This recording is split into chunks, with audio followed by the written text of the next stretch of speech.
Hello, నాకు ప్రేమించడం వచ్చో రాదో తెలియదు, కానీ నటించడం మాత్రం తెలియదు బంగారం.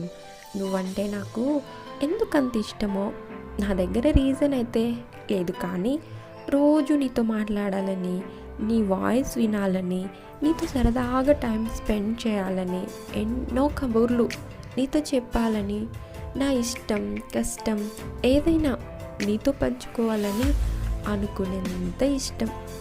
ఎందుకంటే నన్ను, నా కోపాన్ని కూడా అర్థం చేసుకున్న పర్సన్ నువ్వే కదరా బాబు. అందుకేనేమో నువ్వంటే చాలా చాలా ఇష్టం. నాకు ప్రామిస్ చేస్తావా, ఫ్యూచర్లో నేను నిన్ను కోపంలో ఏదైనా అంటే నన్ను వదిలేసి వెళ్ళొద్దు బంగారం, ప్లీజ్. ఎందుకంటే నా బలం, నా బలహీనత కూడా నువ్వే కాబట్టి. ఓకేనా?